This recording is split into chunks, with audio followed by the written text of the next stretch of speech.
देखिए, तो ये जो है क्लास 12 का जो है नेक्स्ट लेक्चर है। कल हम लोग पढ़े थे कैपेसिटेंस के बारे में और कैपेसिटर के बारे में। आज हमको पढ़ना है कि जो हमारा कैपेसिटर होता है उसको हम लोग यूज कैसे करते हैं, ठीक ना। उसके जो है एक्टिंग के बारे में पढ़ेंगे, ठीक है, उसका एक्शन क्या क्या होता है। तो देखिए, कल अच्छा कुछ चीजें हम कल बताए थे, C=Q/V ये फार्मूला बताए थे। इस फार्मूले को देख के आपको ऐसा लग रहा होगा कि जो हमारा कैपेसिटेंस होता है ना, ये चार्ज पे डिपेंड करता है। जो हमारा प्लेट पे चार्ज होता है और उनके बीच में जो पीडी होता है, पोटेंशियल डिफरेंस होता है, उस पे डिपेंड करता है। लेकिन ऐसा नहीं होता है। जो हमारा ये कैपेसिटी होता है ना, कैपेसिटेंस जो होता है, ये चार्ज पे डिपेंड नहीं करता। देखिए, capacitance does not depend on, किन किन बातों पे डिपेंड नहीं करता है। तो फर्स्ट चीज ये होती है कि ये तो चार्ज पे डिपेंड ही नहीं करता है। फार्मूले को देख के और ये जो पॉइंट्स लिखा गया है इसको देख के आपके दिमाग में कंफ्यूजन क्रिएट हो रहा होगा, लेकिन इसको मैं अभी प्रूफ करूंगा कि कैसे ये जो है चार्ज पे डिपेंड, कि यहाँ पे जो है चार्ज हमारा है Q और पोटेंशियल डिफरेंस जो है वो V है। तो ये कैपेसिटेंस इन दोनों चीजों पे डिपेंड नहीं करता है। ये देख के आपको शॉक नहीं होना है, मैं इसको अभी प्रूफ भी करूंगा, ठीक है। तो किन किन बातों पे डिपेंड नहीं करता है, तो ये तो ना तो चार्ज पे डिपेंड करता है, न potential difference between the plates पे डिपेंड करता है, और न ही डिपेंड करता है पोटेंशियल एनर्जी आपका कंडक्टर्स, जो कंडक्टर लेके हमने कैपेसिटर बनाया है उस पे भी ये डिपेंड नहीं करता है। अच्छा, किस पे डिपेंड करता है ये इंपॉर्टेंट है। तो किस पे डिपेंड करता है, तो ये डिपेंड करता है कैपेसिटेंस, शेप और ज्योमेट्री। मतलब हम जो कैपेसिटर लिए है ना, उसका शेप कैसा है, मतलब उसकी ज्योमेट्री कैसी है, और उस कैपेसिटर के बीच में, उस कंडक्टर्स के बीच में हमने मीडियम कौन सा प्लेस किया है, कौन सा डाइइलेक्ट्रिक स्लैब हमने उसमें जो है रखा है, इस पे ये डिपेंड करता है, ठीक है। इसको अभी हम प्रूव करेंगे, आपको घबराने की आवश्यकता नहीं है। अच्छा, जो हम कल आपको बताए थे 3 तरह के हमारे पास कैपेसिटर हैं, स्फेरिकल, सिलिंड्रिकल एंड पैरेलल। तो उसमें से बस हमको पैरेलल प्लेट कैपेसिटर ही पढ़ना है। पैरेलल प्लेट कैपेसिटर क्या होता है, इनफाइनाइट लेंथ की एक सीट होती है, ठीक ना। इनफाइनाइट लेके चलते हैं, इनफाइनाइट होता नहीं है सर। तो उस सीट को क्या करते हैं हम लोग, 2 ऐसे कंडक्टर्स को लाते हैं और इनसे जिन अरेंजमेंट का फॉर्मेशन होता है उसी को आप लोग कैपेसिटर बोलते हो। तो ये आपका हो गया जो है कंडक्टर 1 और ये हो गया कंडक्टर नंबर 2। ये सीट ऐसे समझिए कि ये सीट बिल्कुल ऐसे होती है, ऐसे देखिए, ये थिकनेस बहुत कम दिख रही है आपको, और ये एरिया इसका बहुत ज्यादा होता है, ठीक ना। एरिया हमको ज्यादा रखना है और थिकनेस बहुत ही क्या रखनी है, कम, ठीक है। अब इन 2 सीटों को ऐसे ऐसे 2 हमारे पास होंगे, इनको प्लेस करते हैं। इनके बीच का गैप जो रखते हैं ना, वो बहुत ही कम रखते हैं। देखिए, बहुत ही कम गैप रखा गया है। कम क्यों रखा गया है, इसका रीजन भी मैं आपको अभी एक्सप्लेन करूंगा, ठीक है। तो ये आपको ऐसे प्लेटें दिखेंगी। जनरली ये जो चार्ज जो हमारे आके इस पे जो है स्टोर होंगे, वो इस एरिया पे होंगे, इस वाले एरिया पे, देखिए इस वाले एरिया पे, ठीक है। और आपको दिखेगा ये वाला पार्ट, ठीक है। तो देखिए, इसको जो है हमने यहाँ पे बनाया हुआ है। देखिए, सामने से आप जब इसको देखोगे तो ये ऐसे दिखेगा, ठीक है। तो ये हमारा है क्या, देखिए ये हमारा कैपेसिटर। अब देखिए, इस कैपेसिटर को लाके जब हम क्या करते हैं, किसी बैटरी से क्या कर देते हैं, जोड़ देते हैं। बैटरी से हमने कनेक्ट करा दिया, एक की लगा दिया। जैसे ही की को जो है आप ऑन करोगे, ठीक ना, तो होगा क्या, आप लोग जानते हो कि ये बैटरी का पॉजिटिव टर्मिनल है और ये बैटरी का नेगेटिव टर्मिनल है। तो यहां से ये बोल सकते हैं कि ये क्या करेगा, इलेक्ट्रॉन को इधर से खींचेगा। इलेक्ट्रॉन को इधर से इसलिए खींचेगा क्योंकि करंट हमारी इस डायरेक्शन में जा रही है, बोलो। तो जो हमारे इलेक्ट्रॉन्स आएंगे ना, इलेक्ट्रॉन्स वो ऐसे आएंगे। देखिए, ये इलेक्ट्रॉन्स का है, ठीक है, ये इलेक्ट्रॉन्स का डायरेक्शन है, इलेक्ट्रॉन के आने का। और ये इलेक्ट्रॉन यहां से होते हुए और जाके इस वाले प्लेट पे क्या हो जाएगा, इकट्ठा हो जाएगा। ये है प्लेट नंबर 1 और ये है प्लेट नंबर 2। ये प्लेट नंबर 1 है और ये प्लेट नंबर क्या है, 2 है। तो हमने इसको कनेक्ट कराया किससे, एक बैटरी से, एक सोर्स से। तो यहां से इलेक्ट्रॉन निकले और जाके इकट्ठा हो गए प्लेट नंबर 2 पे। अच्छा, 1 से निकले हैं तो 1 के ऊपर क्या आ जाएगा, पॉजिटिव चार्ज, और 2 पे जाके इकट्ठा हुए हैं तो 2 के ऊपर क्या आ जाएगा, नेगेटिव चार्ज। अच्छा, अब ये देखिए कि जितना यहां से निकले होंगे उतने ही तो यहां से यहां पहुंचे होंगे, ठीक है। तो हमने मान लिया कि इसके ऊपर जो है +Q का चार्ज आ गया, तो इसके ऊपर कितना चार्ज आ गया, -Q का चार्ज आ गया। अब देखिए, अब +Q का चार्ज इस प्लेट पे आया और -Q का चार्ज इस प्लेट पे आया, तो इसकी वजह से क्या होगा कि यहाँ पे बीच में जो है क्या यहाँ पे प्रोड्यूस हो गया होगा, तो यहाँ पे इलेक्ट्रिक फील्ड, क्योंकि जहां कहीं भी +- चार्ज आता है तो वहां पे इलेक्ट्रिक फील्ड जनरेट होती है प्लस से माइनस की ओर। तो हमने एक पॉइंट कंसीडर कर लिया, ये पॉइंट देखिए, ये वाला पॉइंट। इस पॉइंट पे अगर हमको इलेक्ट्रिक फील्ड की वैल्यू लिखनी हो तो कैसे लिखेंगे? तो देखिए हम जानते हैं कि अगर हमारे पास कोई शीट है तो उसके द्वारा जो है जो इलेक्ट्रिक फील्ड का मैग्नीट्यूड होता है वो होता है सिग्मा अपान 2 एप्सिलॉन नॉट। कितना होता है? Sigma upon 2 epsilon naught. ठीक है, तो ये है electric field due to positive plates, हमेशा पॉजिटिव से दूर होता है। अच्छा, इसी पॉइंट पे अगर हम बात करें नेगेटिव की वजह से तो कितना हो जाएगा बताइए? इसी की वजह से जो है सिग्मा अपान 2 एप्सिलॉन नॉट ही होगा, बस इस बार क्या होगा? नेगेटिव की ओर ही होगा। तो अगर हमको टोटल इलेक्ट्रिक फील्ड फाइंड करना है इस पॉइंट पे तो दोनों को जोड़ दिया जाए, तो ये आ जाएगा हमारा E इक्वल टू क्या बताइए?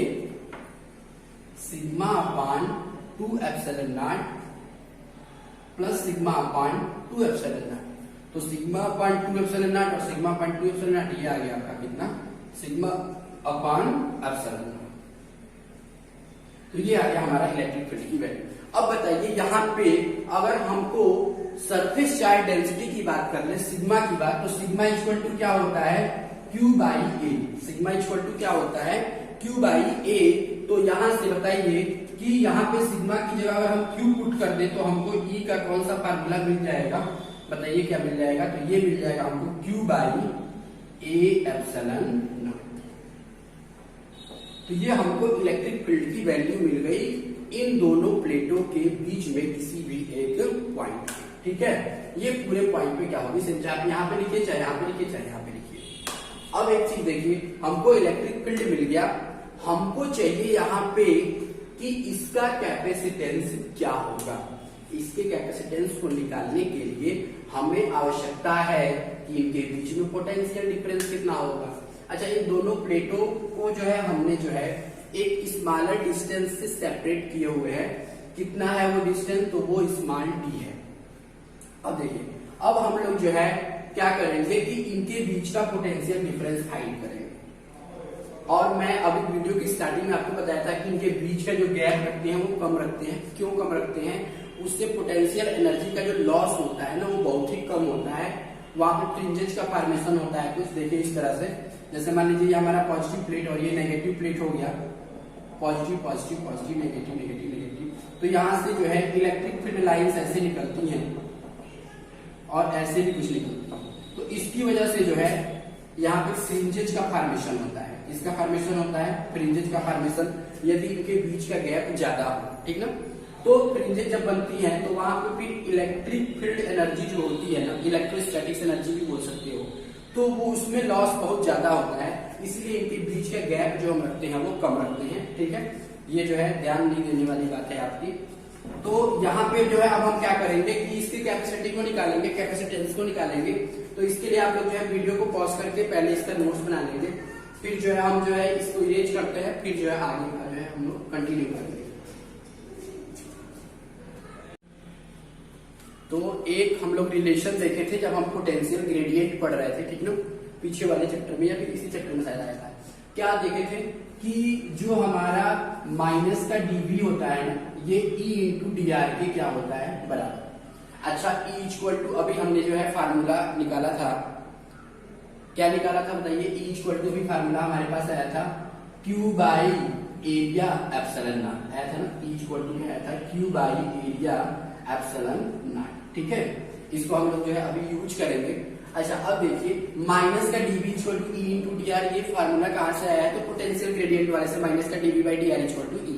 ठीक है, तो यहाँ पे क्या करेंगे हम लोग? तो हमको डिफरेंस चाहिए, potential difference between the positive plates and the negative plates. Negative plate और पॉजिटिव प्लेट के बीच में क्या है यहाँ पे पोटेंशियल डिफरेंस। देखिए, तो अब क्या किया जाए? इसके लिए इसे इंटीग्रेट कर दिया जाए। तो इंटीग्रेट करना बहुत सिंपल है, माइनस बाहर हो गया, ये हो गया डीवी और ये हो गया E, तो सब जगह सेम था, इंटीग्रेशन ऑफ क्या डी। ठीक है, अब लिमिट इसकी क्या होगी? इंटीग्रेशन करते समय सबसे ज्यादा इंपॉर्टेंट होती है लिमिट। ठीक है, तो देखिए, तो जब ये डिस्टेंस देखिए जीरो था, डिस्टेंस जीरो का मतलब हम कहां पे थे? हम थे पॉजिटिव प्लेट पे, क्योंकि हमको जाना है पॉजिटिव प्लेट से नेगेटिव प्लेट तक। तो जब ये डिस्टेंस d इक्वल टू 0 था तो उस समय इस प्लेट की पोटेंशियल क्या थी, तो वो थी v पॉजिटिव। यानी कि जब डिस्टेंस की वैल्यू क्या होगी 0, डिस्टेंस की वैल्यू क्या होगी 0, तो उस समय हमारा यहाँ पे जो पोटेंशियल होगा वो v प्लस लिखा जाएगा। अच्छा, अब जो है हम बढ़ते गए बढ़ते गए बढ़ते गए बढ़ते गए बढ़ते गए, ठीक है। तो जब ये वैल्यू कितनी हो गई d, ये वैल्यू कितनी हो गई d, मतलब r की वैल्यू जो है वो कितनी हो गई d, तब बताइए हमको पोटेंशियल कितना मिल गया v माइनस। तो यही सबसे ज्यादा इंपॉर्टेंट होता है कि हम लिमिट क्या प्रूव कर रहे हैं। यानी कि जब ये डिस्टेंस 0 था, यानी इनके बीच में जो है गैप हम देखना भी स्टार्ट किए। जैसे ये समझिए कि ये दोनों प्लेट थी, तो यहाँ पे जब हम थे ना तो हमको पोटेंशियल मिला था v पॉजिटिव, और जब यहाँ पे पहुंचेंगे तो v नेगेटिव। तो यहाँ पे पहुंचे होंगे तो इनके बीच का डिस्टेंस क्या है, अभी हम देख रहे हैं कि यहाँ पे जब हम हैं तो वहां r की वैल्यू हमको आगे बढ़ना है यहाँ से धीरे धीरे। तो यहाँ पे जब है तो यहाँ पे तो वैल्यू क्या होगी 0, तो यहाँ पे वैल्यू क्या है 0, तो उस समय पोटेंशियल मिलेगा v प्लस। और जब हम यहाँ पे पहुंच गए यानी d डिस्टेंस आगे पहुंच गए तो पोटेंशियल मिल गया v माइनस। अब देखिए तो इंटीग्रेशन चाहिए, इसका क्या हो जाएगा dv dv dv इंटीग्रेट होकर क्या हो जाएगा v, पढ़े हो ठीक है। ये माइनस बाहर पहले से ही है और ये लिमिट हो गई v प्लस से कहां तक, v माइनस तक। अच्छा e, ये हो गया e, dr dr dr integrate होकर क्या हो जाएगा r, और तो हम यहाँ पे r लिख दे रहे हैं, ठीक ना। और इसकी लिमिट 0 से लेकर d तक, ठीक है। अब लिमिट को पुट कर दीजिए, माइनस ये हो जाएगा क्या v माइनस, और फिर माइनस लगाते हैं, माइनस का क्या हो जाएगा v plus is equal to e, r की जगह पे d माइनस 0। तो ये बताइए क्या हो जाएगा, काउंटर कर जाएगा, ये माइनस वाला प्लस हो गया, ठीक है, ये वाला, और ये हो जाएगा आपका v plus minus v minus, ठीक है। अरे ये माइनस हो जाएगा, ये माइनस वाला क्या हो जाएगा प्लस, ठीक है। तो इसको पहले लिख दिया हमने, इसको बाद में लिख दिया, is equal to e into D. अच्छा, e इंटू डी, ठीक है। अच्छा, अब एक चीज देखिए, यहाँ पे v plus minus v minus, इसको डेल्टा v बोल सकते हो, क्या बोल सकते हो, डेल्टा v भी बोल सकते हो, तो कोई दिक्कत नहीं है। हम यहाँ पे जो है डेल्टा v भी यूज कर लेना है। e की वैल्यू हम लोग यहाँ से उठा के रख देंगे, ठीक है। रख दीजिए, e की वैल्यू कितना हो जाएगा बताइए, v या डेल्टा v इक्वल टू कितना हो जाएगा, e की वैल्यू हमने कितना रख दिया q by a epsilon not, और मल्टीप्लाई क्या हो गया ये d, ठीक है। तो ये दोनों के बीच का क्या आ गया पोटेंशियल, दोनों के बीच का क्या आ गया potential, potential between the positive, sorry potential difference between the positive plates and negative plates. हमको चाहिए इसका कैपेसिटेंस, कैपेसिटेंस का फार्मूला क्या है, C equal to Q by V, ठीक है। यही डेल्टा v या v बोल सकते हो आप लोग। तो हम इसका अब लिखेंगे कैपेसिटेंस, तो capacitance equal to C equal to क्या हो जाएगा Q बाई v। तो रखिए, बहुत सिंपल से आ जाएगा, C इक्वल टू Q की वैल्यू कितनी है बताइए, सॉरी Q की जगह तो Q ही रखेंगे, और v की जगह कितना रख देंगे बताइए, Q upon a epsilon not और मल्टीप्लाई d। तो ये Q से Q की कहानी क्या हो गई खत्म। तो C इक्वल टू आ गया एरिया टाइम्स एप्सिलॉन नॉट और डिवाइडेड बाय d। अब आपको इस फार्मूले को देख के बताना है कि क्या बताइए कैपेसिटेंस डिपेंड कर रहा है चार्ज पे, नहीं कर रहा है। क्या कैपेसिटेंस डिपेंड कर रहा है उनके बीच के पोटेंशियल डिफरेंस पे, नहीं कर रहा है। It depends upon the a and d। ये क्या है area of the plates, d क्या है डिस्टेंस बिटवीन देम। एरिया और डिस्टेंस से आपको क्या पता चलता है, एरिया और डिस्टेंस से पता चलता है कि ये डिपेंड करता है इसके ज्योमेट्री पे, इसके शेप पे। और ये एप्सिलॉन नॉट क्या है, एप्सिलॉन नॉट आप लोग जानते हो क्या होता है, परमिटिविटी होता है, permittivity of the free space. यहाँ पे जो है कुछ भी नहीं रखा गया है, तो एप्सिलॉन नॉट है यहाँ पे, यानी परमिटिविटी का मतलब होगा मीडियम, यानी कि इनके बीच के मीडियम पे भी डिपेंड करता है हमारा कैपेसिटेंस। तो ये प्रूफ हो गया कि जो हमारा कैपेसिटेंस होता है वो Q पे डिपेंड नहीं करता है, V पे डिपेंड नहीं करता है, ये डिपेंड करता है A एंड D यानी कि ज्योमेट्री यानी कि शेप पे, और उनके बीच का मीडियम क्या है एप्सिलॉन नॉट यानी परमिटिविटी पे डिपेंड करता है। तो इस तरह से ये हमने प्रूव कर दिया कि C equal to epsilon naught upon D केवल जो है मीडियम और शेप पे डिपेंड करता है, ठीक है। इसके बाद से जो हम कुछ न्यूमेरिकल्स देखेंगे इसी फार्मूले पे, और फिर उसके बाद जो हम आगे कंटिन्यू करेंगे।